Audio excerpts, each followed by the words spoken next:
You have a show, Sex with Emily. Sex with Emily is my podcast and radio show, yes. And I'm assuming you get a lot of embarrassing questions, a ton. scenarios.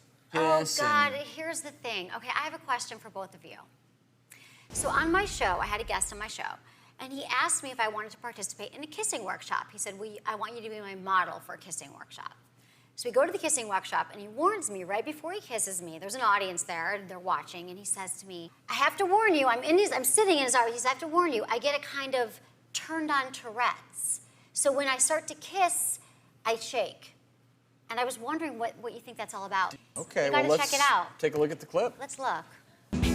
You're listening to Sex with Emily. I'm always looking for new and interesting guests for my show, and Reed came highly recommended. I'm running a kissing workshop, and I need a demo model. I think I should do it. I get twitchy when I get turned on. Thing.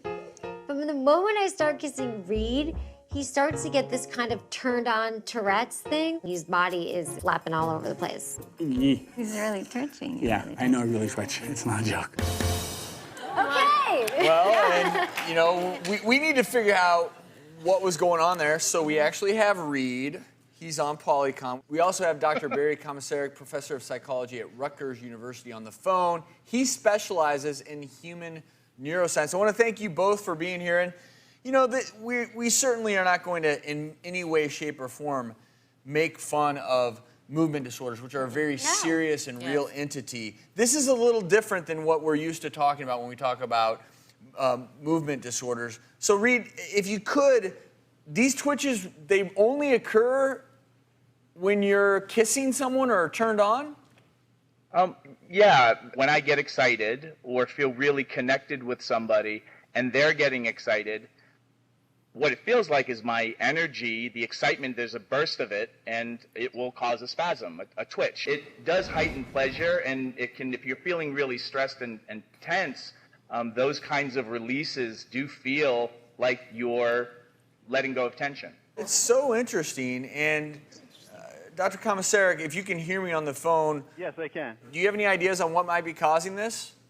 Well, my hunch is that we all have the ability to do what Reed does, to let go of our normal inhibitions.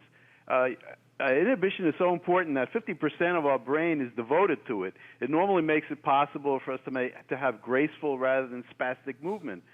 But I think through our social upbringing, we learn to inhibit our reflex urge to urinate, for example, or to inhibit our knee-jerk reflex if an expensive vase is in front of our foot. So we learn that we can let go of those inhibitions if and when we want to. I think that Reed has practiced this ability to let go of reflexes, and it results in his spastic muscle twitches when he kisses. And I do have to ask you, Reed, we've talked about faking orgasms, but obviously now, if a woman kisses you, she's hoping for a twitch. Yeah. Do you fake a twitch? Do you ever fake it because you don't want to hurt their feelings? Tell me you weren't faking it, Reed. No, I mean, Emily, I was not faking it. And Reed, we want to thank you for sharing your story. Dr. Komisarek, thank you also for weighing in on this subject.